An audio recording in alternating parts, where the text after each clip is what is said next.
On the night of August 4th, 2026, two stories broke within hours of each other, and almost nobody watching the news that night saw them as the same story. The first was the one everybody caught. Donald Trump, speaking to reporters, said the Strait of Hormuz would open very soon or Iran would be hit very hard. It ran as the headline on nearly every major outlet within the hour. The second story ran quieter, but it came from Reuters, citing three separate people familiar with U.S. inventory data, and then from CNN, citing two more sources, and it said something that should have eclipsed the first story entirely. The United States Army has expended virtually all of its ATACMS and precision strike missile stockpile, and the military has burned through close to 4/5 of its THAAD interceptor inventory, alongside roughly half of its Patriot interceptors, since this war with Iran began.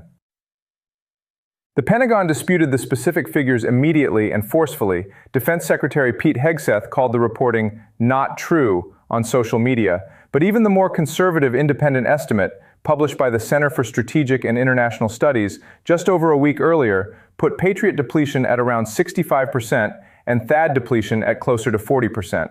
Whichever number is closer to the truth, both the disputed and the more conservative figures describe the same underlying fact. The country running the most expensive military campaign on Earth right now is doing it with a fraction of the precision strike and missile defense inventory it had when this war began. And CSIS's own analysts concluded there are no good near-term alternatives to Patriot and THAAD for ballistic missile defense, with full replenishment likely taking 3 or more years. Put those two headlines side by side, and a very different picture forms than the one most coverage offered that night. Trump saying America will hit Iran very hard is, on its own, a threat. Trump saying that while his own military's precision interceptor stockpile sits at somewhere between 1/3 and 1/5 of its pre-war level is something closer to a bluff running low on the ammunition needed to back it up. And this isn't speculation about motive. CNN's own sourcing reported that the dwindling munitions numbers, combined with Gulf allies' concerns about their own exposure to Iranian retaliation, were part of what convinced Trump to call off a planned large-scale strike on Iranian infrastructure earlier that same week. The stockpile numbers weren't just a data point analysts were debating in the background. They were reportedly in the room when the decision got made to stand down. To understand why that matters beyond the raw hardware count, it helps to look at the cost structure underneath it. A single THAAD or Patriot interceptor runs into the millions of dollars per unit. Lockheed Martin and Raytheon, the two manufacturers building the bulk of America's air defense inventory, produce these systems at a rate measured in the low hundreds per year, not the thousands. CSIS's own numbers put pre-war Patriot inventory at roughly 2,200 units and THAAD at around 450, meaning even a partial depletion translates into years of dedicated production just to return to where the country started. Iran, on the other side of this ledger, has spent this war firing mass-produced Shahed-type drones that cost a small fraction of what it costs to intercept them. That asymmetry, cheap offense against expensive, slow-to-replace defense, is precisely the kind of arithmetic that determines how long a sustained campaign like this one can actually be sustained. And the reporting from early August suggests that arithmetic has already started to bind. That's the backdrop against which the real story of this week has been unfolding, not in Washington, but in Muscat, the capital of Oman, where the actual architecture of how the Strait of Hormuz gets managed going forward has been under negotiation for months. This is worth walking through carefully, because it's more consequential than any single Trump statement, and most English language coverage has treated it as a technical footnote rather than what it actually is: a live renegotiation of who administers 1/5 of the world's daily oil supply. The starting point was the Islamabad Memorandum, a 14-point framework signed on June 17, 2026, by Trump and Iranian President Masoud Pezeshkian, brokered by Pakistan. It suspended active hostilities, ended the U.S. naval blockade for a defined window, and, critically, left the long-term administration of Hormuz to be worked out separately between Iran, Oman, and other Gulf states, rather than settling it in the memorandum itself. That deal didn't hold. Within days, the ceasefire frayed, and both sides resumed strikes.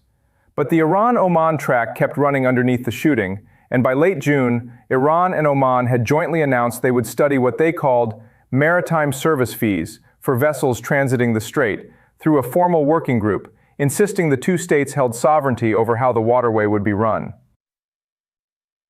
By early July, Iranian officials were describing those fees as compulsory, while regional diplomats briefed on the talks told reporters they were meant to be voluntary, a disagreement that is never fully resolved. NBC News reported that Iran and Oman had jointly presented Washington with a proposal for administering the strait that included joint collection of fees by the two countries, structured loosely on the model used at the Strait of Malacca, where shipping contributions fund navigational and environmental services rather than functioning as a state-controlled toll. By late July, that proposal had evolved further, and it's here that the actual stakes become visible.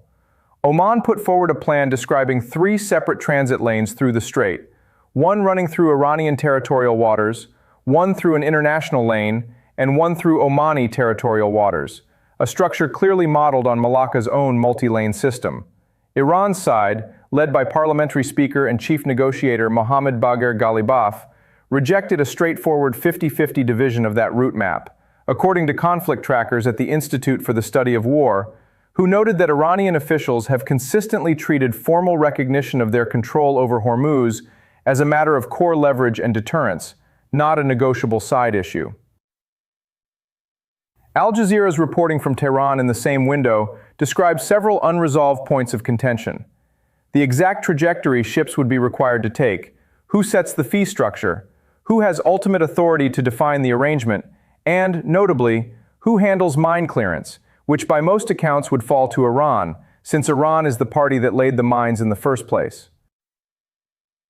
Layer the Reuters and CNN weapons depletion reporting on top of that negotiating picture, and the strategic logic becomes clearer, whatever you make of the exact percentages the Pentagon disputes. A country negotiating from a position of unquestioned military dominance doesn't typically need to hand its adversary co-administrative authority over the world's most important oil choke point just to keep tankers moving. The fact that the framework being negotiated with Oman, not with Washington directly, increasingly resembles a permanent, institutionalized Iranian role in managing Hormuz, rather than a temporary wartime accommodation, is itself a signal about how each side is reading its own leverage. Whether or not Iran's negotiators are thinking about U.S. missile inventory specifically, the practical result is the same. The country that spent 5 months trying to force open a choke point by force is now negotiating, through a third party, the terms under which that choke point gets partially handed back, on a schedule and a fee structure Iran has real influence over. It's worth being fair to the other side of this argument because it isn't a fringe position. Pentagon spokesman Sean Parnell has stated plainly that the U.S. military remains the most capable fighting force in the world and retains everything it needs to strike at the time and place of the president's choosing. And Hegseth's public pushback on the CNN and Reuters figures wasn't a minor caveat. He called the reporting flatly untrue. There's also a structural point in the Pentagon's favor that deserves real weight. Precision missiles and interceptors are not the only tool available. Manned aircraft, B-52s, F-35s, F-A-18, can still deliver conventional ordnance without touching the depleted ATACMS or THAAD inventories at all. And the United States has run air campaigns that way for the better part of a century. Trump's own public statement, provided to Reuters through the White House, was that the U.S. has far more munitions than anyone in the world, and that defense manufacturers are producing at record levels even as they expand capacity. None of that is an unreasonable position to hold. Where that argument runs into difficulty is in explaining a specific set of facts that sit alongside it. If the stockpile situation carries no operational weight, it becomes harder to account for why a fully developed CENTCOM strike plan, with positioned aircraft and finalized targeting packages by multiple accounts, was called off that same week, with dwindling munitions cited by name in the reporting on why. It becomes harder to explain why the Gulf states, whose territory sits within range of Iranian missile systems, were the ones making the calls that reportedly tipped the decision, rather than a purely American military calculation independent of Allied nerves. And it becomes harder to square manned aircraft strikes as a simple substitute when Iran has spent 2 decades specifically building a dispersed, layered air defense network, combining domestically produced systems with imported S-300 batteries scattered across mountainous terrain, precisely to make any sustained suppression campaign difficult and costly, which is exactly the kind of campaign that would normally lean hardest on the same precision strike inventory that's now reported to be running lowest. There's a broader version of this story worth naming honestly, because it isn't really about one missile inventory or one negotiating table in Muscat. It's about how many simultaneous commitments one military can service credibly at the same time. While the bulk of American attention and hardware has been tied up in the Gulf, activity around Taiwan has continued at a pace that's drawn its own steady stream of concern from U.S. allies and defense analysts, and China's economic footprint across Southeast Asia has kept expanding through trade and infrastructure deals that don't require a single warship. None of that activity is new to this war. It predates February by years, but a military stretched thin in one theater has less capacity, attention, and hardware to spare for the others. And that trade-off is the actual substance of the overstretch argument, more than any single incursion count or trade statistic on its own. That argument has a name in strategic history, and it's worth taking seriously rather than treating as a cliché. Imperial overstretch, the term historian Paul Kennedy used to describe what happens when a power's global military commitments grow faster than the economic base sustaining them. Kennedy didn't invent the pattern, he documented it. Rome's military spending consumed the majority of the imperial budget by the 3rd century, and its emperors debased their own currency to keep paying soldiers before the frontiers began contracting. Habsburg Spain, controlling territory across 4 continents at its height, declared national bankruptcy multiple times in the 16th century, not because it lost decisive battles, but because it could no longer afford the empire it had already won.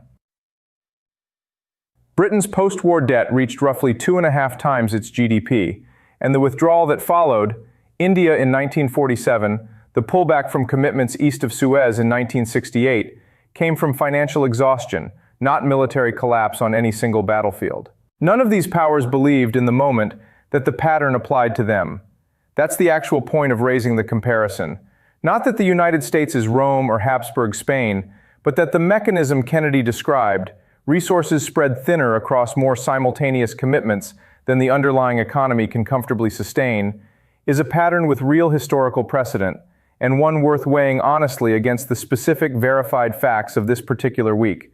A disputed but significant missile stockpile depletion, a called-off strike, and a negotiating table in Oman where the terms increasingly resemble a permanent accommodation rather than a wartime pause. None of this settles whether America is in genuine decline or simply absorbing the ordinary friction of running one very expensive war at an inconvenient time.